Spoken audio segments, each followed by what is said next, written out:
All right, what's going on? This is a special announcement and update regarding Trade Capital's Guntrust service. This is, I don't know what type of news I can classify this as far as being good or bad, but it is inconvenience due to recent discoveries and to my personal recent uh, conversation and communication with the authorities related to this matter. I've come to the conclusion that Trade Capital will have very limited support and services as it relates to gun trust application processes. Now that's separate from the actual establishing the actual gun trust itself. Um, that's not going to change. We will still offer actual gun trust or the service of actually creating the gun trust. And that is the gun trust documentation, and with the available option to add on a EIN number for business purposes if you choose to, but not mandatory.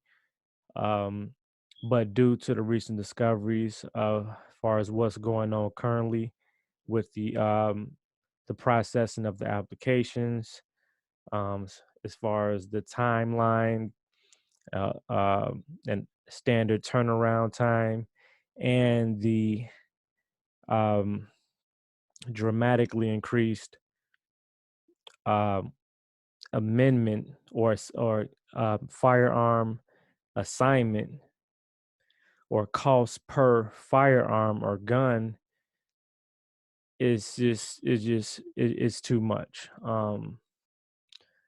Long story short, for each firearm, they want to charge $200 per firearm. Now, in the beginning and in the past, at least last time I checked, and to my understanding, it was a per on a per trust basis, meaning that um, if a person had 10 firearms, and a person, already had a current gun trust or starting a new gun trust, they would just simply add all of those different firearms onto the collateral of the gun trust, and that $200 will cover all of those particular guns. But now they're charging $200 per firearm. So if you have 10 guns, yes, that's 200 times 200 times 10. And that's how much it would cost you just on the the application registration costs. On top of that, they have a standard turnaround time of processing those of being 7 months. So because of that, there's no way that Trade Capital will be able to take on the liability of that, and just the time and energy of being tied to a multitude of people for that period of time. It just is too much. Now, because of that, and because we still want to be able to offer the service, we will still offer the gun trust service as far as establishing the gun trust, and like I said, with the option to add an EIN number for business and banking. Um, well, we'll talk about the banking aspect later, but for whatever basic business purposes, um, we will still provide the full package of everything that it comes with the package, which is everything you need to process your application. Um, through the proper authorities, um, we will be providing that at a dramatically discounted rate. And that rate is going to be somewhere around $150. That's not set in stone yet, but that's pretty much what we're looking at. And with that, that means that once we deliver the actual gun trust with the instructions and with the templates on everything, how to complete the application, and the directions and instructions on where to submit, uh, you know, from that point it will be out of our hands, because we just simply can't afford to hang on that long on a per application basis as far as support wise. Now, of course, we will have our our webinars and educational talks about and updates like we're doing right now, and and we are looking into other measures, other desperate measures to kind of as a backup and a safeguard to this ridiculous situation right here. And it's all because that they know that the only way that we can truly bear arms as flesh and blood men and women is through trust, outside of the actual ownership of firearms. We'll get deeper into this on another discussion, but this I just want to give you guys the general update. Um, so I do want to point out this particular bill on top of what I'm telling you now. This particular bill that is called the Improvement and Modernization Act of 2020. What the hell is an Improvement and Modernization Act? So they call this the S 4841. So this gives ATF more power slash money, removes limits of sharing of firearms and trace data. And Senator Van Hollen has just introduced a Senate bill that would dramatically beef up the ATF's power. But that's not all, because the legislation would also allow for the indefinite retention of NICS data. We'll get into what that is later. Check out our analysis below for the disturbing impacts of this bill. So main impacts are: it eliminates, that's there got to be a typo. The Third Amendment, it limits the sharing of firearms, trace data, and permits FOIA requests for this data information on arson and explosive incidents. If repealed, anti-gun rights researchers and political organizations will contort this data in an attempt to demonize gun owners. Firearm trace data will be sought to bring lawsuits against manufacturers and dealers for criminal acts of third parties. So this is putting the pressure on the actual manufacturer and dealers to submit to this particular bill that they plan on trying to pass.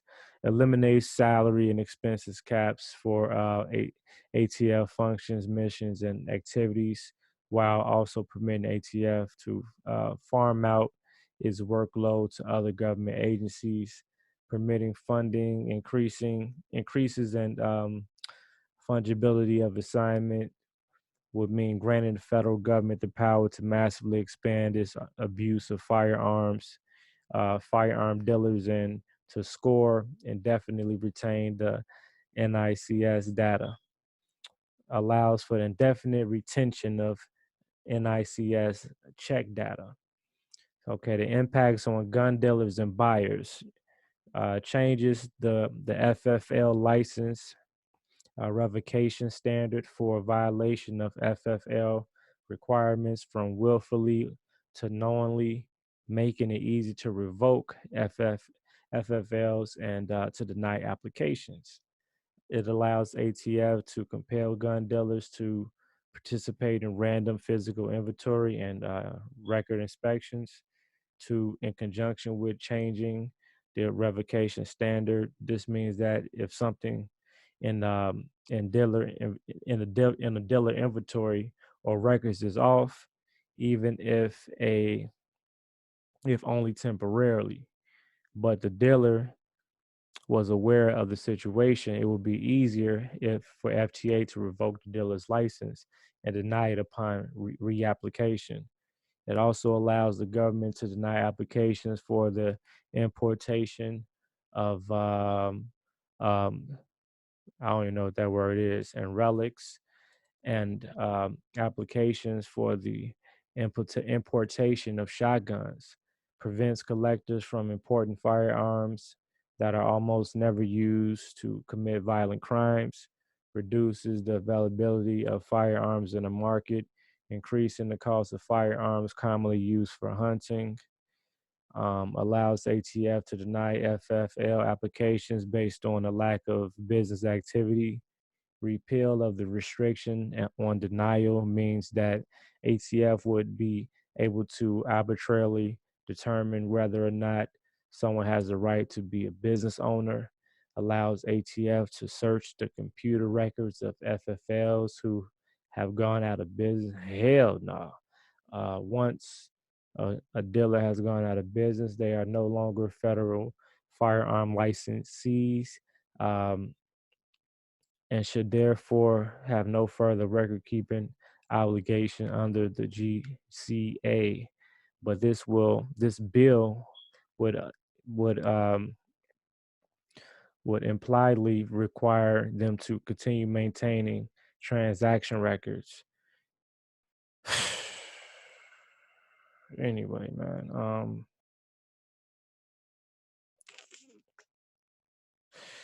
So yeah, obviously, if you guys go to this website, I guess I'll put a link in the description. This is Firearms Policy Coalition. This is FPC, and this is they have a form you guys can fill out with your name, your email address, stuff like that.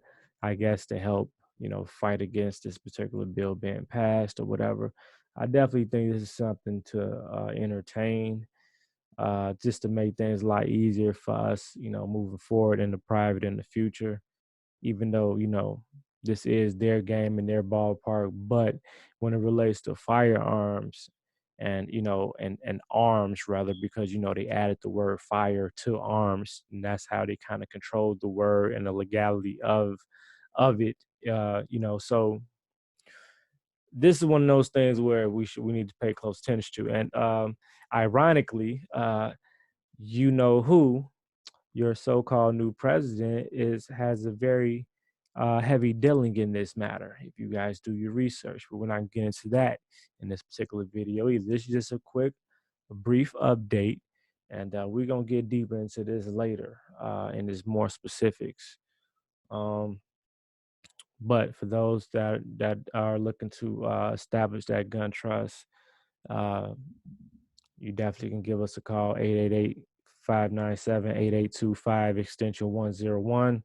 Visit us on the web, www.trecapital.world, or text the 312 number in the description with your name, email, and your inquiry. And somebody will get to you as soon as possible. Um, as I said, we do have other strategies and backups for this particular issue that we are planning now so we can be prepared in the future, because this is beyond retarded.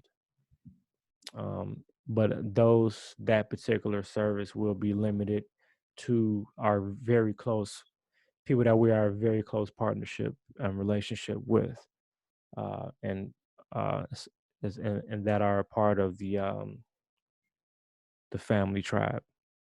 All right. Peace. Make sure y'all share this shit, man. I'm finna go to sleep. Just been up for like 18 hours. 7:12 a.m. on this November 18th. Um, I don't know if I'm gonna release this at this very second. I'm gonna schedule for this to be released. I think I'm gonna schedule it. All right, so holla at y'all later. Peace.